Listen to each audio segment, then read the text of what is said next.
Today we are celebrating very good yoga day. ಇವತ್ತು ನಾವು ಅಂತಾರಾಷ್ಟ್ರೀಯ ಯೋಗ ದಿನವನ್ನ ಆಚರಣೆ ಮಾಡ್ತಾ ಇದ್ದೀವಿ ನಮ್ಮ ಶಾಲೆಯಲ್ಲಿ. ಅದನ್ನ ಇಂಟರ್ನ್ಯಾಷನಲ್ ಯೋಗ ಡೇ ಅಂತ ಕರಿತೀವಿ. ಪ್ರತಿ ವರ್ಷನೂ ಜೂನ್ 21ಕ್ಕೆ ಯೋಗ ಡೇನ ಸೆಲೆಬ್ರೇಟ್ ಮಾಡ್ತಾರೆ. ಎಲ್ಲ ಕಡೆನೂ ಜೂನ್ 21ಕ್ಕೆ ಪ್ರತಿ ವರ್ಷ. ಇವತ್ತು ಜೂನ್ 21, ಇವತ್ತು 21 ಜೂನ್. ಆದ್ರಿಂದ ನಮ್ಗೆ ಏನು ಉಪಯೋಗ, ಏನ್ ಹೆಲ್ಪ್ ಆಗುತ್ತೆ ನಮ್ಗೆ ಯೋಗದಿಂದ ಅಂತ ನಾವು ತಿಳ್ಕೋಬೇಕು ಅಲ್ವಾ? ಏನಪ್ಪ ಅಂದ್ರೆ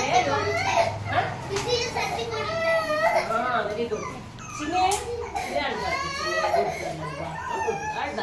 ನಮ್ಗೆ ಏನ್ ಉಪಯೋಗ ಅಂತ ತಿಳ್ಕೊಂಡು ಆಮೇಲೆ ಯೋಗ ಮಾಡೋಣ. ಓಕೆ, ಯೋಗ ಮಾಡೋದ್ರಿಂದ ನಮ್ಗೆ ಏನಪ್ಪ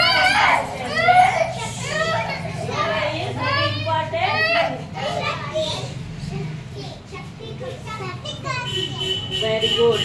ನಮಗೆ ಯೋಗ ತುಂಬಾ ಇಂಪಾರ್ಟೆಂಟ್. ಯಾಕೆ ಅಂದ್ರೆ ಇದು ಮಾಡೋದ್ರಿಂದ ನಮ್ಗೆ ತುಂಬಾ ಶಕ್ತಿ ಬರುತ್ತೆ. ನಮ್ಮ ಮಾಂಸ ಮೂಳೆ ಅವೆಲ್ಲ ಖಂಡ ಮಾಂಸಗಳೆಲ್ಲ ಗಟ್ಟಿ ಆಗುತ್ತೆ, ಸ್ಟ್ರಾಂಗ್ ಆಗುತ್ತೆ ಯೋಗ ಮಾಡೋದ್ರಿಂದ. ಮತ್ತೆ ಏಕಾಗ್ರತೆ ಬರುತ್ತೆ ಯೋಗ ಮಾಡೋದ್ರಿಂದ. ಎಲ್ಲಿ ಜಶ್ವಂತ್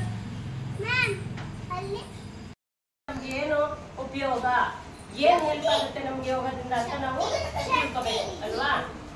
ಏನಪ್ಪ ಅಂದ್ರೆ ವೆರಿ ಗುಡ್.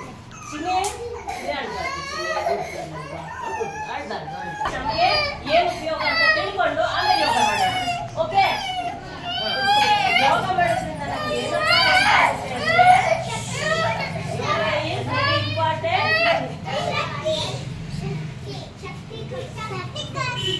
Very good. ನಮಗೆ ಯೋಗ ತುಂಬಾ ಇಂಪಾರ್ಟೆಂಟ್. ಯಾಕೆ ಅಂದ್ರೆ ಇದು ಮಾಡೋದ್ರಿಂದ ನಮ್ಗೆ ತುಂಬಾ ಶಕ್ತಿ ಬರುತ್ತೆ. ನಮ್ಮ ಮಾಂಸ ಮೂಳೆ ಅವೆಲ್ಲ ಖಂಡ ಮಾಂಸಗಳೆಲ್ಲ ಗಟ್ಟಿ ಆಗುತ್ತೆ, ಸ್ಟ್ರಾಂಗ್ ಆಗುತ್ತೆ ಯೋಗ ಮಾಡೋದ್ರಿಂದ. ಮತ್ತೆ ಏಕಾಗ್ರತೆ ಬರುತ್ತೆ ಯೋಗ ಮಾಡೋದ್ರಿಂದ. ಎಲ್ಲಿ ಜಶ್ವಂತ್ ಹೇಳಿ. ಮಾಂಸ ಮೂಳೆ ಖಂಡಗಳೆಲ್ಲ ಗಟ್ಟಿ ಆಗುತ್ತೆ, ಮತ್ತೆ ಏಕಾಗ್ರತೆ ಬರುತ್ತೆ ನಮ್ಗೆ. ಮತ್ತೆ ತುಂಬಾ ದಪ್ಪ ಇರೋರು, ತುಂಬಾ ಫ್ಯಾಟ್ ಇರ್ತಾರಲ್ಲ, ಅಪೋಸಿಟ್ಸ್ ಗೊತ್ತಲ್ವಾ? ಫ್ಯಾಟ್ ಮತ್ತೆ ಸ್ಲಿಮ್ ಹೇಳ್ತಿರಲ್ಲ, ಅದಕ್ಕೆ ತುಂಬಾ ದಪ್ಪ ಇರೋರು ಏನ್ ಮಾಡ್ತಾರೆ, ಯೋಗ ಮಾಡ್ತಾರೆ. ಯೋಗ ಮಾಡಿದ್ರೆ ಅವರು ಬಾಡಿ ಸಣ್ಣ ಆಗುತ್ತೆ, ಸಣ್ಣಾಗಿ ತುಂಬಾ ಚೆನ್ನಾಗಿ ಕಾಣಿಸ್ತಾರೆ. ಅವರು ದಪ್ಪ ಇದ್ರೆ ಚೆನ್ನಾಗಿ ಕಾಣ್ತಾರ? ತುಂಬಾ ದಪ್ಪ ಇರ್ತಾರೆ ಕೆಲವರು, ಅವರು ಯೋಗ ಮಾಡಿದ್ರೆ ಸಣ್ಣ ಆಗ್ತಾರೆ. ಹಾಗೆ ನಾವು ಇವತ್ತು ಯೋಗ ಡೇನ ಆಚರಣೆ ಮಾಡೋಣ. ಮತ್ತೆ ಈಗ ನಾನು ಯೋಗ ಹೇಳ್ಕೊಡ್ತೀನಿ ನಿಮ್ಗೆ. ನಾನು ಹೆಂಗೆ ಹೇಳ್ಕೊಡ್ತೀನಿ, ಯಾವ ತರ ಮಾಡ್ತೀನೋ ಆ ತರ ನೀವೆಲ್ಲ ಮಾಡ್ಬೇಕು. ಮತ್ತೆ ವೆಡ್ನೆಸ್ಡೇ ಎಲ್ಲ ಮಾಡ್ತೀರಲ್ವ ನೀವು ಯೋಗನ, PT ಕ್ಲಾಸ್ ಇರುತ್ತಲ್ವಾ, ಅವಾಗ ಎಕ್ಸರ್ಸೈಸ್ ಎಲ್ಲ ಮಾಡ್ತೀರಲ್ಲ, ಸ್ವಲ್ಪ ಯೋಗ ಮಾಡೋಣ ಇವತ್ತು. ಓಕೆ.